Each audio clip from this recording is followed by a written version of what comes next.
Welcome to Motivational Humanity. You are not alone. There's a moment, and you know exactly the one I mean, where you're sitting somewhere ordinary. Maybe the kitchen table, maybe a parking lot, maybe that particular chair you've claimed as yours, and something just lands. This quiet, heavy realization that your life didn't go the way you'd planned. Not a dramatic thought, not a breakdown. Just a soft, aching awareness that you're here at this age, with a story that looks almost nothing like the one you once imagined writing. Maybe it was a marriage that unraveled after 27 years. Maybe it's the child you're estranged from, and you still don't know exactly where it went wrong. Maybe it's the career that fizzled before it ever really caught fire, or the health scare that changed everything in one afternoon, or the retirement that arrived without the life you assumed would come with it. Maybe, and this is the quiet one, the one we don't say out loud, it's simply the feeling of having arrived somewhere late. Like everyone else got their invitation before you. Like whatever God or universe or fate or plain old luck was operating, it forgot about you. Or worse, it saw you clearly and still made you wait. That feeling has a name. We've called it disappointment. We've called it grief. Sometimes we've called it failure, though it didn't deserve that word. But there's another name for it. One that doesn't quite fit in the vocabulary of women our age, because we were raised on a different story. We were told to plan, to persist, to be responsible for outcomes. And so when the outcomes didn't cooperate, we did what we always do. We turned the weight inward. We decided we must have done something wrong. That we should have prayed harder, hustled more, loved better, chosen differently. Here's what I want to sit with you in right now in this moment. Not a solution. Not a reframe. Just a truth. What if the waiting wasn't punishment?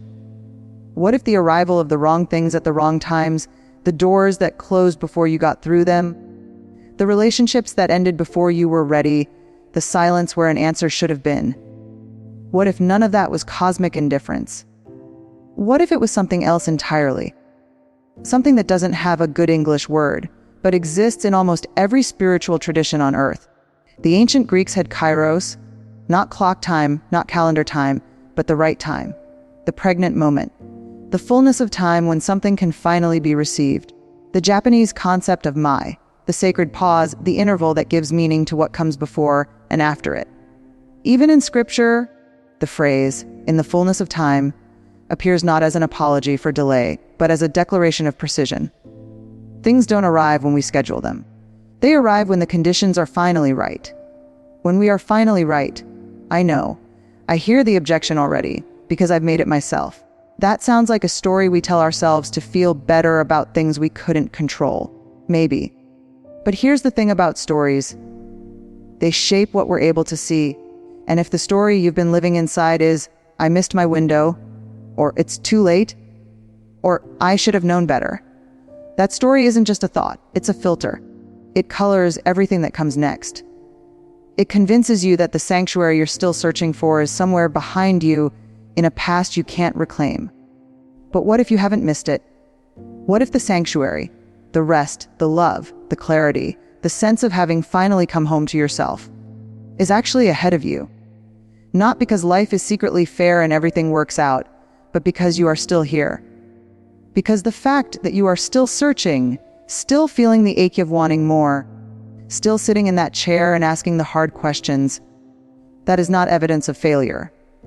That is evidence of a soul that isn't finished. A life that hasn't said its last word. I'm not going to tell you divine timing means everything happens for a reason in the way that phrase usually gets deployed, like a bumper sticker someone hands you when you're standing in the rubble of something that mattered. What I want to offer you is something quieter than that. Something that doesn't require you to be grateful for the pain. Something that just asks you to stay open to the possibility that the most important chapters of your story, the ones with the most light in them, haven't been written yet. We carry so much, you and I, the weight of the years, the weight of the unlived life running parallel to the one we actually got. The weight of being strong for everyone, for so long that we sometimes forget there's a difference between carrying weight and being buried by it. What if this is the moment you set some of it down? Not because you figured it out, not because the pain is gone, but because, quietly, stubbornly, with everything you've survived already. You're still here. And still here means there's still time. Let's talk about something nobody warned us about. Not the big losses. We knew those were coming, more or less. We knew life would hand us grief. What nobody told us is how quietly, how politely, the wrong beliefs would move in. How they'd rearrange the furniture of our inner lives till we couldn't remember what the rooms looked like before. You didn't wake up one morning and decide to believe you were behind. It crept in. It used the voices of people who loved you. Your mother, maybe, who pushed because she was afraid for you. A husband who measured success by a particular yardstick.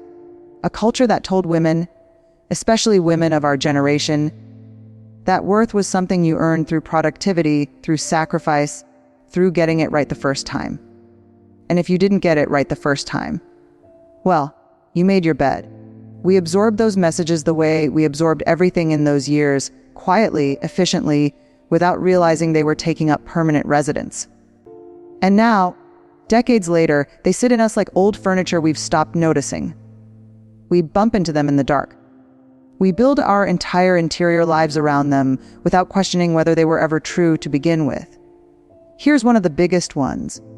The one I hear underneath almost every story I've ever encountered from women in this season of life. I waited too long. Say it out loud and notice what happens in your body. Some of you felt it confirm itself. A small, tired nod from somewhere deep. Yes, too long. For the difficult conversation you kept postponing. For the life you meant to start living after the kids were grown, after the marriage settled, after you finally felt ready. After. And now after has arrived and it looks different than you imagined.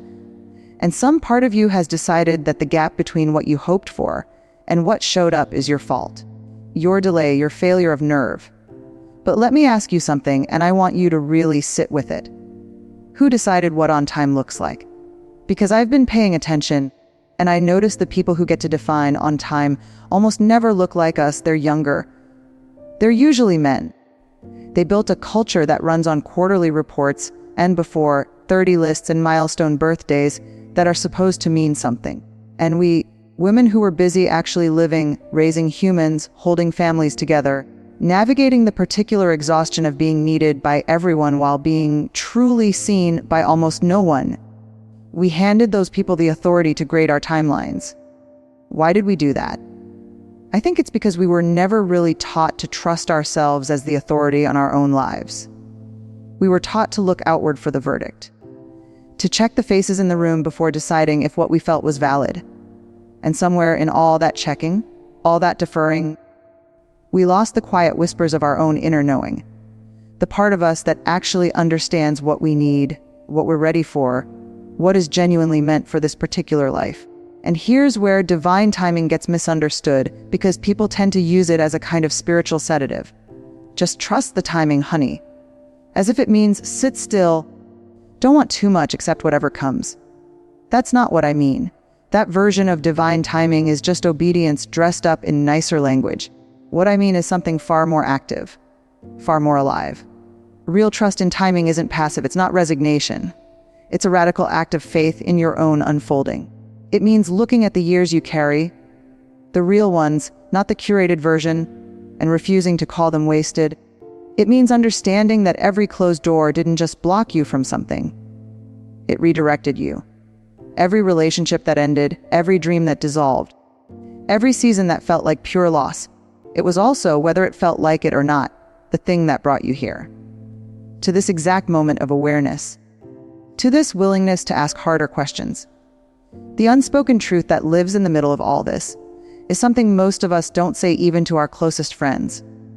We're afraid that if we admit how long we've been waiting for permission, for readiness, for the right conditions, we'll have to face the grief of the waiting itself. And that grief feels enormous. It feels like it might undo us. So we keep it just below the surface, running like a current underneath the ordinary days. We feel it in the small hours of the night. We feel it when a song comes on that belonged to a different version of our life. We feel it when someone younger talks about their future with the kind of easy certainty we once had before life taught us to hold things more carefully. That grief is real. Don't let anyone, including me, rush you past it. But here's what I also know to be true. From the inside of my own life, and from every honest conversation I've ever witnessed between women who finally stopped performing fine. The grief and the possibility don't cancel each other out. They live together. The same heart that aches for what didn't happen is the exact same heart that is still capable of wanting, still capable of receiving, still capable of being surprised by something beautiful. You don't have to finish the grieving before you're allowed to start the living. In fact, for most of us, the living is what finally moves the grief, not the other way around. There's another lie I want to name, because it's the one that does the most damage in this particular season of a woman's life. My best years are behind me. Oh, this one settles in so gradually, so reasonably, wearing the mask of maturity and acceptance. We tell ourselves we're just being realistic. We tell ourselves we've made peace with it. But peace and surrender are not the same thing, and deep down, in the sanctuary of our most honest selves, we know the difference. Your best years. What does that even mean? The years of maximum output, maximum attractiveness by someone else's standard, maximum social relevance. Because if those are the measures, and they were always someone else's measures, borrowed without your full consent, then yes, perhaps those years look different now. But if best means deepest, if best means most clear, most free of the particular anxiety of proving yourself, most able to love without performance, to speak without apology, to finally know the difference between what you truly value and what you only thought you valued, then, my friend, we may just be getting started. The seeds planted in the hardest seasons of our lives don't always bloom on our schedule. Some of them take decades.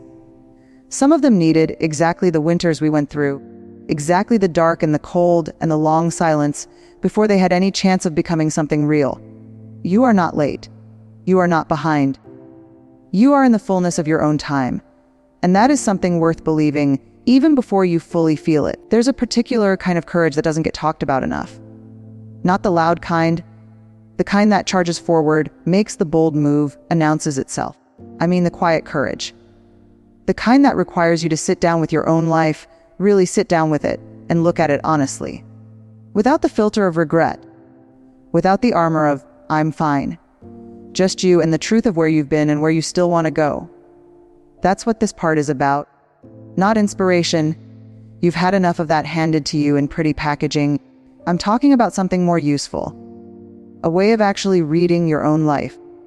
Because here's what I've come to understand: divine timing isn't something that happens to you. It's something you learn to recognize, and recognition requires a different kind of attention than most of us were ever taught to pay. We were taught to look forward, set goals, make plans, measure progress against the plan. And when the plan fell apart, as plans do, as they almost always do, we were taught to course correct and keep moving. What we were almost never taught to do was look back with curiosity instead of judgment, to sit with our own history not as a record of what went wrong, but as a map of what was always trying to find us. Let me explain what I mean. Think about a moment in your life that felt like pure loss at the time. A door closing, a relationship ending, a version of yourself you had to let go of. I'm not asking you to reframe it as secretly good. I'm not asking for toxic positivity. I'm asking something simpler: what came after it? Not immediately. Grief doesn't work on a short timeline. But eventually, what person did you become in the aftermath of that loss? What did you find out about yourself that the easier path might never have revealed? Most of us, when we do this honestly, when we actually trace the thread from loss to what followed, discover something uncomfortable and profound at the same time. The things that broke us open were almost always the things that made us more knowing, more compassionate, more honest about what we actually needed instead of what we thought we were supposed to want. The breaking wasn't random. It was in some way that defies easy explanation, formative. That's not a small thing. That's the whole architecture of a life. And here's where reading your own life becomes a practice, not just a one-time reflection. Because once you start to see that pattern, loss followed by depth, disruption followed by direction, the closed door followed eventually by the open window, you start to develop a different relationship with the hard moments that are happening right now. Not immunity to them, not detachment, but a kind of earned faith. The kind that says, I have been here before, not in this exact form, But I have been in the dark before and found my way to something real. I can trust that I will again. This is what the spiritual traditions have been pointing at in their different languages for thousands of years. Not that suffering is good. Not that we should be grateful for pain. But that something in us, something deeper than our plans, wiser than our fear, is oriented toward growth, toward wholeness, toward the life that is actually ours, rather than the one we borrowed from someone else's expectations. Now, I want to get practical because I know some of you are sitting there thinking this is beautiful, but what do I actually do with it? And that's a fair and important question, because insight without application is just another thing that made you feel something for a moment and then faded. So here's what reading your own life looks like in practice. It starts with what I call the 3 questions of honest inventory. Not a journal prompt. I know some of you groan at that word, and I understand. This is simpler than that. 3 questions you ask yourself quietly in whatever space feels most like sanctuary to you. The kitchen, the car, the garden. Wherever you breathe most freely. The first question is this: where in my life am I still waiting for permission? Not for someone to hand it to you. You know by now that's rarely coming. But the internal kind. The deep-seated belief that you're not quite ready yet. That you need to lose the weight first, heal the wound first, figure yourself out first. That you'll start living fully after you've earned the right to. Where are you still holding yourself in that waiting room, convinced the nurse is about to call your name, when the door has actually been open for years? The second question: what has this season, this hard, long, complicated season, been teaching me that I couldn't have learned any other way? Don't answer quickly. This question doesn't respond well to speed. Let it sit. Let it work on you for a day, a week, because the answer that comes slowly is almost always the true one. And what I've found over and over is that the answer surprises us. It's rarely the grand lesson we expected. It's usually something quieter. Something like, I learned that I can survive my own heartbreak. Or, I learned what I actually value when everything else is stripped away. Or sometimes just, I learned that I am someone worth knowing. Small sentences that carry enormous weight. The third question is perhaps the most important one, and the most neglected: what is trying to begin in me right now? Not what is ending. We're good at naming those. We keep an impeccable inventory of our losses. But what is trying to begin? What desire keeps surfacing gently, persistently, like a plant finding light through a crack in the pavement? What keeps coming back despite every reasonable argument against it? The creative project. The conversation you keep meaning to have. The place you want to go. The version of yourself that still feels possible, that hasn't quite given up on finding the door. That persistent thing, that returning whisper, is not wishful thinking. It is not naivete dressed up as hope. It is data. It is your own inner intelligence, operating on a timeline that doesn't fit on a calendar, telling you something is still alive and still worth tending. And here's the piece about divine timing that I think gets left out of most conversations on the subject. Timing isn't only about when things arrive. It's about who you are when they do. Think about it this way. What if the love you wanted in your 30s had actually arrived, but arrived to the version of you that existed then? The version still performing, still shrinking, still looking for validation in someone else's eyes. Would you have been able to receive it? Would you have known what to do with it? Or would you have loved it into the same old patterns, the same old wounds, the same old story? There's a reason some things wait. Not because the universe is cruel. Not because you were overlooked. But because you weren't ready to hold them yet. And the work of all those years, the grief, the growing, the slow, unglamorous business of becoming more yourself, that work was the preparation. Not punishment, preparation. This is the turning point. This is where the script of your story changes. Not because the circumstances have changed, but because you have. Because you're finally willing to stop measuring your life against someone else's timeline and start getting curious about your own. Because you're beginning to understand that the delays, the detours, the seemingly wasted years, they were the education. And now you have a degree in your own resilience that no institution can grant and no one can take away. The question is no longer, why did it take so long? The question is, now that I finally know what I know, what do I want to do with the time that's still mine? Here we are. The part where a different kind of script would tell you to go chase your dreams, rewrite your story, unleash your inner whatever. But you and I have come too far together in this conversation for that. You deserve something more honest than a rally cry. You deserve the truth of what it actually looks and feels like to finally, stop fighting your own timeline and start living inside it. So let me tell you what arrival actually looks like. Because it doesn't look the way we imagined it would. It doesn't arrive as a thunderclap. It doesn't come with the dramatic clarity of a movie moment, the music swelling, the sudden certainty that everything makes sense now.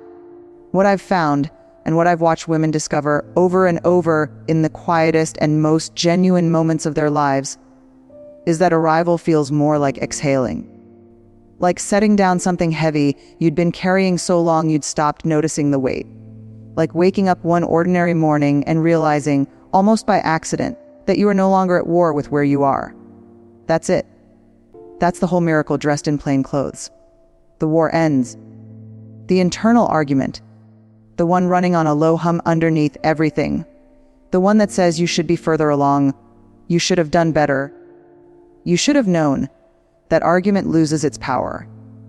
Not because you've defeated it, not because you've argued it into submission with affirmations and positive thinking, but because you've stopped feeding it, because you've turned your attention towards something more worth tending. And what is more worth tending? This life, the actual one, the one you're living right now in this body with these people in this particular season that will never come again. I want to say something about age, because it sits in the room with all of us and pretends not to. We live in a culture that handles aging the way it handles most uncomfortable truths. With avoidance, with products, with language designed to soften rather than illuminate. Golden years. As if someone gilded something to make it more palatable. As if the raw, actual experience of growing older needed to be decorated before it was acceptable. Here's what I believe, from the inside of a life that has done its share of breaking and mending. The years we carry are not liabilities. They are the thing. They are the entire point. Every scar is a lesson fully absorbed. Every loss survived is proof of a strength you didn't know you had until you needed it. Every year of hard-won wisdom is something no 25-year-old has access to, regardless of how bright they are, because some things genuinely cannot be learned except by living through them. You have lived through them. That is not a consolation prize. That is the prize. And now. And this is where divine timing stops being a concept and becomes a lived practice. The question becomes how to actually inhabit this. How to stop visiting your own life like a tourist and start living in it like it's yours. Because it is yours. Entirely and specifically and irreversibly yours. Here's what that looks like in the ordinary days. It looks like making the phone call you've been putting off for 3 years, not because you've resolved all the complicated feelings around it, but because you finally care more about connection than you do about being right. It looks like starting the thing, the painting, the garden, the memoir, the small business, the honest conversation, without waiting until you feel ready. Because ready is a myth, that receding horizon that keeps moving the moment you approach it. It looks like saying no to the things that drain you without the elaborate justification you used to feel obligated to provide. Just no. Quietly, firmly, kindly. No. It looks like allowing yourself to want things again. This one stops some of us cold. Because somewhere in the accumulation of years and responsibilities and disappointments, we made a quiet bargain with ourselves. We decided that wanting was dangerous. That hoping opened us up to the particular pain of being let down again. So we narrowed. We got sensible. We stopped naming the desires out loud, even to ourselves, because it felt safer to need less. But needing less is not the same as being free. It's just a smaller cage. Allowing yourself to want again, really want, specifically and without apology, is one of the most courageous things a woman in this season of life can do. It means trusting that desire itself is not foolishness, that the longing for more joy, more connection, more creativity, more peace, more of whatever it is that makes you feel most alive. That longing is not greed or delusion. It is the voice of a life that still has somewhere to go. And here is what divine timing asks of us in practical terms. Not blind faith, not passive waiting. Something more like engaged trust. It asks us to do our part, to show up, to do the work, to take the steps that are ours to take, and then to release our grip on the outcome. To understand that we can plant the seeds and tend the soil, but we don't control the weather. And the weather is not our enemy, it's just the weather. Some of the most luminous chapters of a woman's life begin after 60, after the children have their own lives, after the marriage has either deepened into something real or ended and made space for something true, after the performance, the long, exhausting performance of being what everyone needed you to be, finally finds its final curtain. What's left when the performance ends? You. Just you. Maybe for the first time in a very long time. And who you are, this particular combination of depth and humor and hard, one understanding and specific private knowing, that is not diminished by the years, it is made by them. The woman who has grieved and persisted and questioned and stayed, and sometimes left and rebuilt from the quiet center of her own life. She is extraordinary, not in spite of her story, because of it. So I want to leave you with this, not a checklist, not a challenge, just an invitation. What if you spent the next season of your life not waiting for the right circumstances, not preparing for the moment when everything aligns, not holding yourself back until you feel ready enough, healed enough, certain enough, but actually living, actually here in the gorgeous, imperfect, unrepeatable reality of your own one life? What if the divine timing you've been waiting for has been waiting for you? Not for you to be finished, but for you to be willing. Willing to receive what's already moving toward you. Willing to trust that the same force that got you through everything you've already survived is still at work. Still oriented toward your wholeness. Still unfolding something that, if you'll let yourself look, is more beautiful than you've let yourself believe. The sanctuary isn't somewhere else. It isn't in the past you can't reclaim or the future you can't control. It's here. In this exhale, in this willingness to stop waiting for your real life to begin. Your life is not late. It is exactly, precisely, and beautifully on time.